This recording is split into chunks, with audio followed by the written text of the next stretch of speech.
Eden Hazard's story is a Greek tragedy worthy of Shakespeare, the tale of a dazzling talent who flew too close to the sun and crashed back down to earth far too soon.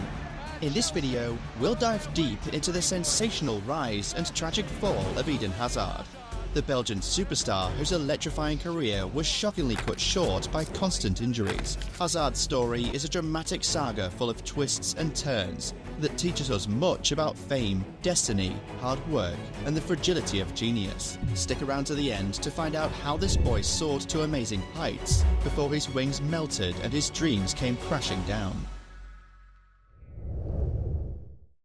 Our tale begins in the small Belgian town of La Louvière. It was here that a diminutive, baby-faced Eden Hazard first began kicking a ball around at the local football club, where his parents both played. Eden's father, Thierry Hazard, recognised his raw talent right away.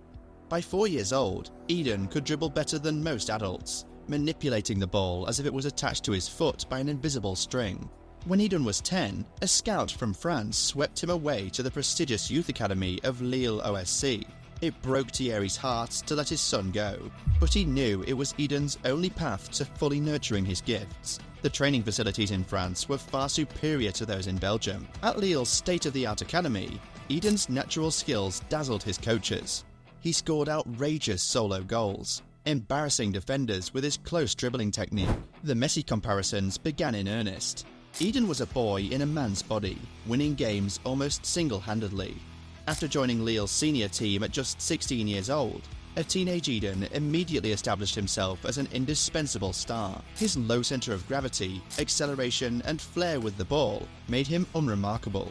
Local fans were spellbound watching this Belgian boy wonder glide past opponents twice his age. In his 2010-11 breakout season, manager Rudy Garcia built the team around Eden's gifts. Given license to roam and create at will, Eden led Lille to an improbable league and cup double, providing crucial goals and assists along the way. His wizardry earned him the League One Player of the Year award at just 20 years old, the youngest recipient ever.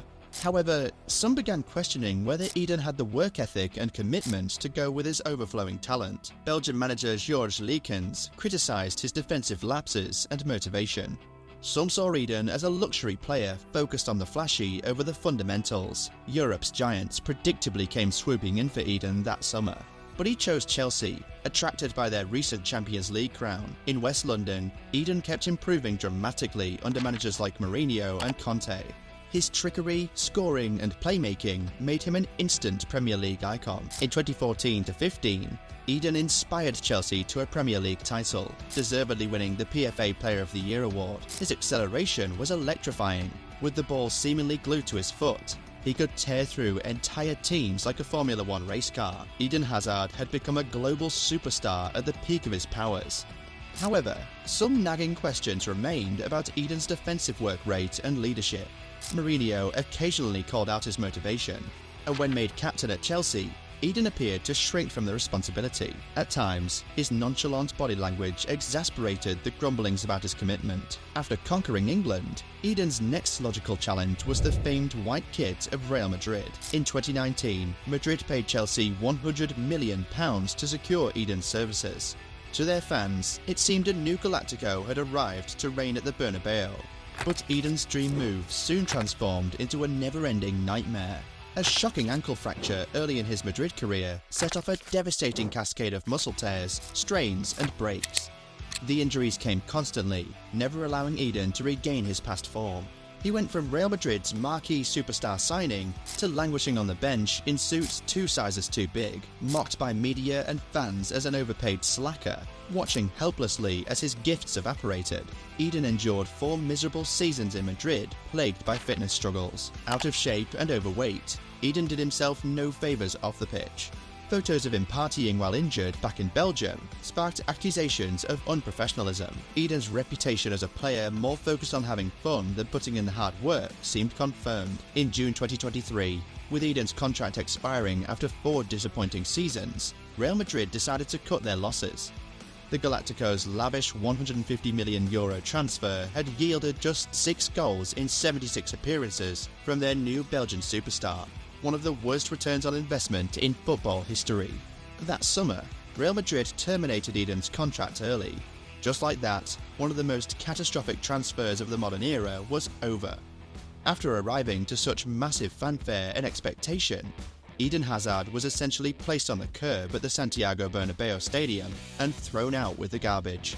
4 months after his unceremonious Madrid exit, Eden shocked the football world by announcing his retirement from professional football at just 32 years old.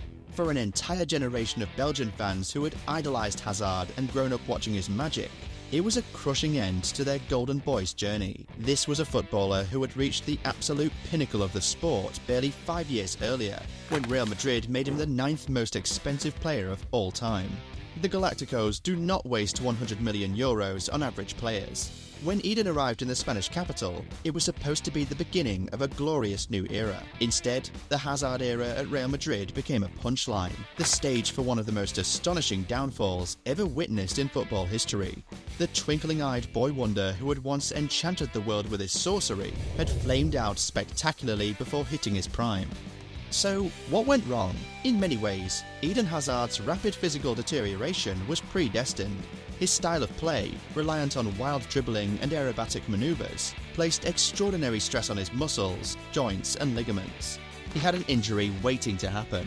Sharp twists and turns, machine gun stepovers, gravity-defying jumps. These were trademark Hazard moves. Style was always substance for Eden, but the human body can only bend so far before it breaks. And once Hazard's body began to fracture, the injuries never ceased. Like Icarus from Greek mythology, Hazard flew too close to the blazing sun powered by wings made of wax. In reaching for the heavens, he ascended to amazing heights most can only dream of. But eventually, those wings melted and Eden came crashing back down to earth. In hindsight, perhaps Eden's fate was written in the stars long ago. The fiery ambition that propelled his meteoric rise also contained the seeds of his destruction. Such is the nature of hubris. Icarus thought he could soar forever higher. Eden believed his magic would never fade. Their pride blinded them. For over a decade, Eden Hazard tapped into a divine talent that allowed him to skip past hulking defenders with otherworldly ease. He played with an impish joy, as if manipulating a ball was as natural as breathing, but his supernatural gifts ended up being a curse.